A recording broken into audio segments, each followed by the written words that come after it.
1878 সালে নির্মিত দিনাজপুরের ফুলবাড়ি রেল স্টেশনে এখনো ব্যবহার করা হচ্ছে ব্রিটিশ আমলের সিগন্যাল সরঞ্জাম।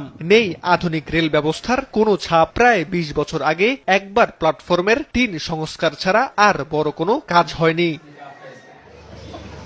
স্টেশনে নেই কোনো সীমানা প্রাচীর কিংবা পর্যাপ্ত নিরাপত্তা ব্যবস্থা।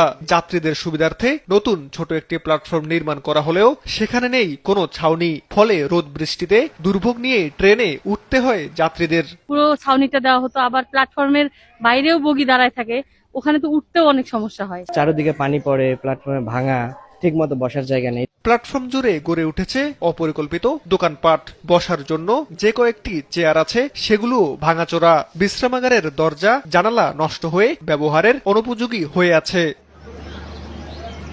বড়পুকুরিয়া কয়লা খনি, তাপবিদ্যুৎ কেন্দ্র ও মধ্যপাড়া পাথর খনির কর্মকর্তা কর্মচারী সহ আশপাশের হাজারো মানুষ এই স্টেশন ব্যবহার করে। ঐতিহ্যবাহী এই স্টেশনকে আধুনিকায়নের দাবি স্থানীয়দের।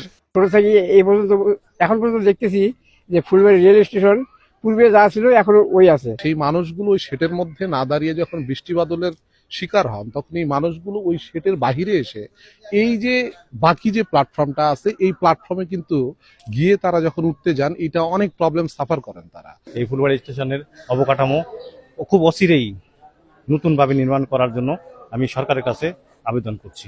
সব আন্তনগর ট্রেনের যাত্রা বিরতির দাবি জানান নাগরিক সমাজের প্রতিনিধিরা। আমরা চাই দুটি ট্রেন দাঁড়ানো এবং এর সঙ্গে যে আরো আনুষঙ্গিক স্টেশন কেন্দ্রিক যে বিষয়গুলো আছে এবং স্টেশনের যে স্থাপনা সেগুলোকে আধুনিকরণ করা এবং উন্নত করা। স্থানীয়দের প্রত্যাশা, গুরুত্ব বিবেচনায় দ্রুত সংস্কার ও উন্নয়ন করা হবে ঐতিহ্যবাহী স্টেশনটির।